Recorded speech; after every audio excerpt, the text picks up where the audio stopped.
Hey, and welcome back to Animation Study Group, the series where I, a beginner in animation, encourage you to follow along as we work our way through this, the Animator Survival Kit by Richard Williams. This is episode 5. We're going to be focusing on the difference between straight-ahead animation and pose-to-pose animation. Let's get right into some notes from the text.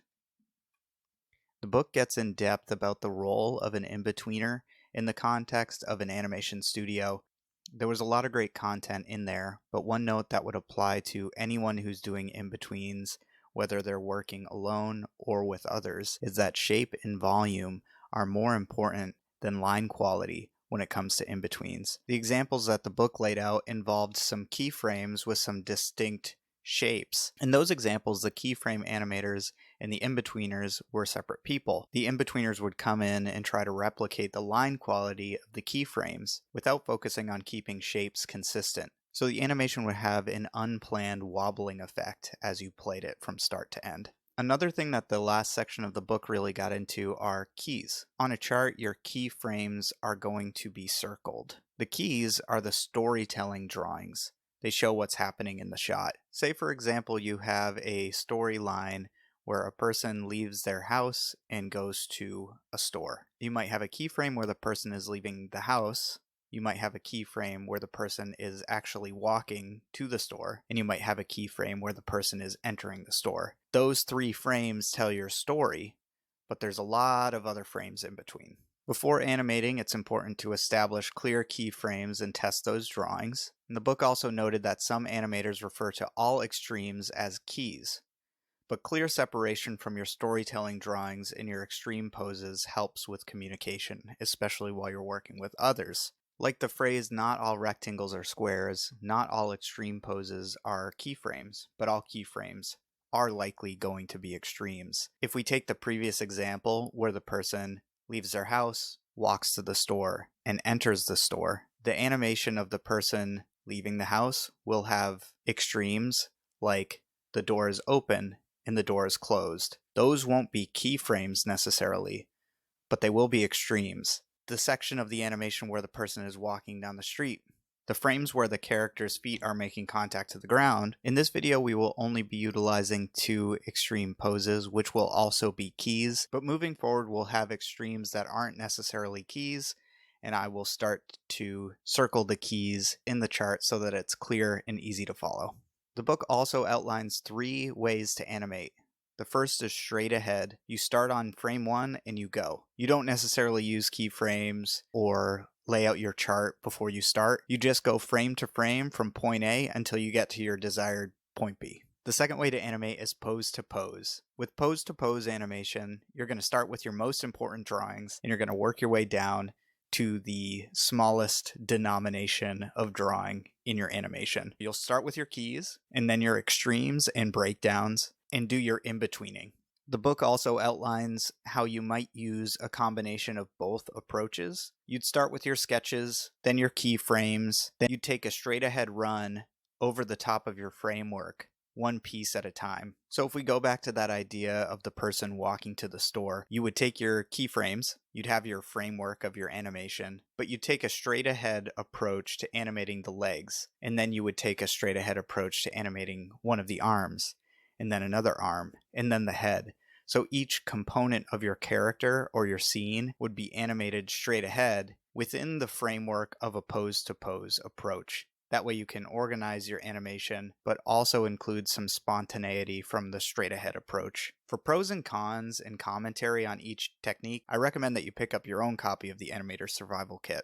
Alright, let's get to animating. To practice the concepts we just learned about keyframes, we're going to animate a face that starts off frowning and ends smiling. What we've got in the lower right corner of the canvas is our chart. You'll see a circled 1, that's our first keyframe, that's the face frowning. And you'll see a circled 84, that's our final keyframe, which is the face smiling. I took a stopwatch and timed how long it took to go from fully frowning to fully smiling. It was about 3.5 seconds. So that times 24 frames a second is 84 frames. Now I think this is a great time to remind you that this series is not about my drawing ability. It's about working our way through some exercises and learning some animation fundamentals. Much like with the hand in the last exercise, my experiences drawing a face are few and far between. I'm going to create this animation twice, once using the pose-to-pose approach and once using the straight-ahead approach.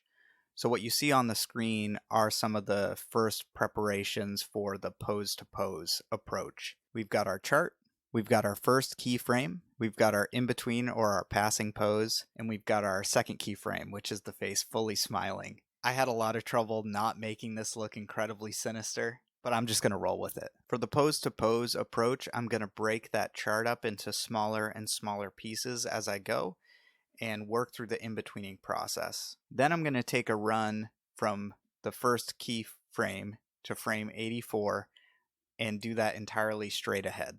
This time while I'm animating, you'll just see the canvas because I will probably be using a mirror or a camera to reference my own face, and you don't need to see that. The book actually uses a very simple cartoony face to represent this concept. With the amount of detail that I've chosen to add to this face, I'm not sure how this is going to go. So let's get to it. I'll see you on the other side.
Well, that did not go quite as expected.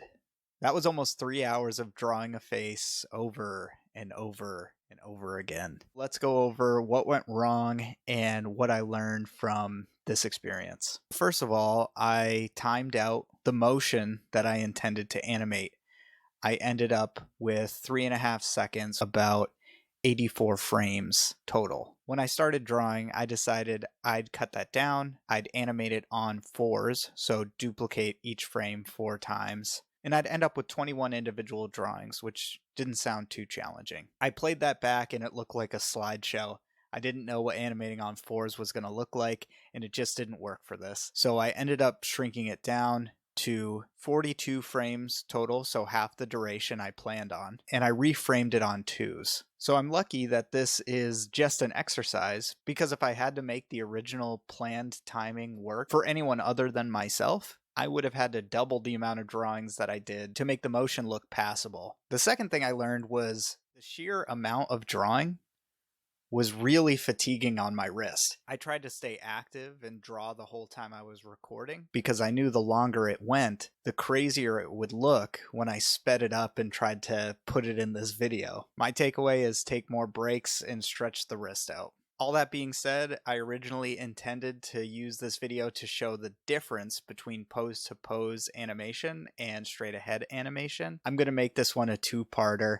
There's just no way I can sit down and do the straight ahead animation as well right now, so we'll hit that one in the next video. Since this is playing, let's talk about what I like and what I don't like about the final product. First of all, let's talk likes. I really like the process of pose-to-pose animation. It's a really nice way to organize your drawings. Drawing skill aside, I think that I accomplished pretty much what I set out to accomplish, and that is probably due to the fact that I mapped it out. Once you've got the keyframes locked in and you start to chip away at your most important drawings, you reach a point where you're just drawing in between your two onion skins, so your frame before and your frame after. It becomes pretty mindless and actually really easy to zone out and just draw. Also, I do like the motion of the mouth. I ended up with pretty much what I was hoping for there.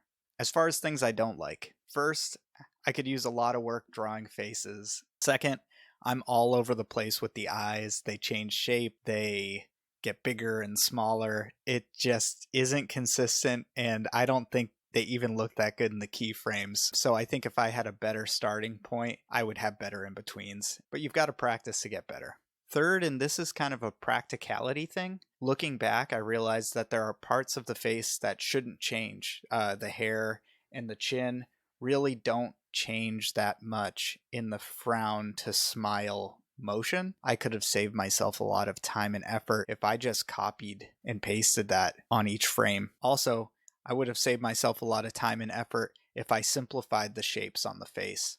I think moving forward, I have a good idea of how much effort it took to do this and how I'd have to shrink down the effort to make my end goals match my expectations at the start. All in all, this was fun. I'm really looking forward to doing the straight ahead version, and I'm honestly looking forward to tackling another pose-to-pose animation now that I know what I learned from this. So as always, thank you so much for tuning in. Don't forget to tune in next time for the next exercise and follow along as I keep bungling my way through the Animator survival kit. All right, that does it for this one. Take care and see you next time.